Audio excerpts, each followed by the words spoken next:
রাধে রাধে বন্ধুরা, গোপাল সোনা চলল পুরী জগন্নাথ ধাম দর্শন করতে। প্রথমেই আমরা নীলাচলে চড়ে বসলাম। গোপাল সোনার রাস্তা দর্শন করতে করতে আমার সাথে বসে চলল জগন্নাথ ধাম।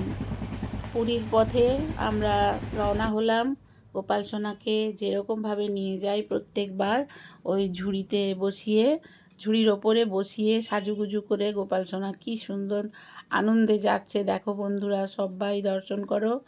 তারপর আমি গোপাল সোনাকে ট্রেনে নিয়ে যাওয়ার সময় প্রত্যেকবারই অনেকগুলো পোশাক নিয়ে যাই, কারণ ট্রেনে ওঠার পর গরম লাগতে পারে বা ওয়েদারের অনুযায়ী আমি ড্রেস পরাই। তো অনেক গরম, এ পাশে পেরিয়ে আসার পর একটু বৃষ্টি কোথাও কিছু দেখতে পাইনি, বৃষ্টি হচ্ছে না। তো গোপাল সোনার হালকা পোশাক পরিয়ে নিলাম। অবশেষে পুরী পৌঁছেও গেলাম। হোটেলে জিনিসপত্র রেখে চললাম গোপাল সোনাকে নিয়ে সমুদ্রে, কারণ আমরা সকাল সকাল পৌঁছে গেছিলাম। তো সকাল সকাল যেহেতু পৌঁছে গেছিলাম, সেহেতু আগে ভাবলাম যে সমুদ্র স্নানটা খুব সেরে ফেলি। তো সমুদ্র স্নান করার জন্য গোপাল সোনাকে নিয়ে বেরিয়েছি। পথে গোপাল সোনাকে অনেকেই স্নান করে ফিরছিল, অনেকেই নিতে চাইছিল, আদর করতে চাইছিল। তো যাই হোক, তাদের কাছে একটু দিয়ে প্রচণ্ড খিদে পেয়ে গেছিলো। সকালবেলায় তো পৌঁছে গেছি হোটেলে, তো খিদে পেয়ে গেছিলো। গোপাল সোনাকে একজনকে ধরতে দিয়ে আমরা একটু লুচি তরকারি খেয়ে নিলাম মাতে মেয়েতে। তো লুচি তরকারি কিন্তু সম্পূর্ণ নিরামিষ ছিল, খুব সুন্দর টেস্ট ছিল।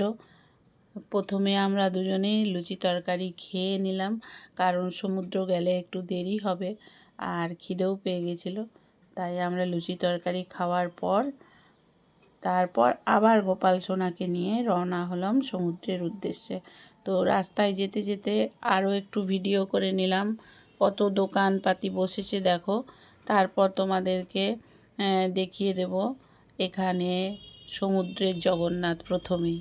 প্রথমেই সমুদ্রে স্নান করতে গিয়ে জগন্নাথ দর্শন করো। অবশ্যই এখানে মন্দিরের কাজ চলছে, ভাঙাভাঙি হয়েছে। এবার সমুদ্র দর্শন করো বন্ধুরা, তোমরা দেখো প্রচুর লোক। কিন্তু সমুদ্রের জল কিছুদিন আগে নদীর জল ঢুকে খুব মানে নোংরা এসেছে। নোংরা মানে ওই শ্যাওলা জাতীয় কিছু আবর্জনা সমুদ্রে চলে এসেছে, তাই পাড়ে প্রচুর নোংরা দেখতেই পাচ্ছ, আর জলটাতেও প্রচুর ভেসে ভেসে আসছে। যাই হোক, গোপাল সোনাকে যখন নিয়ে এসেছি, স্নান তো করাবই, কারণ ওকে স্নান করাতেই নিয়ে এসেছি। তাই একটু বসে বসে আগে গোপু সোনা সমুদ্র দর্শন করে নিক, তারপর আবার একটু স্নান করাবো। গোপাল সোনা বসে বসে কি সুন্দর দেখছে, সবাই স্নান করছে, হাসি মজা করছে, গোপাল সোনা বসে বসে দর্শন করছে। গোপু সোনা ভাবছে আমিও স্নান করব। তো এত নোংরার জন্য আর বেশি স্নান করায়নি, ওই একটুই গোপাল সোনাকে স্নান করিয়েছিলাম। দেখছো বন্ধুরা কত নোংরা এসে জমা হয়ে যাচ্ছে। যাই হোক, একটু স্নান করে নিল গোপাল সোনা। এবার স্নান করে যথারীতি বাড়ি এলাম। সবাই বলো রাধে রাধে।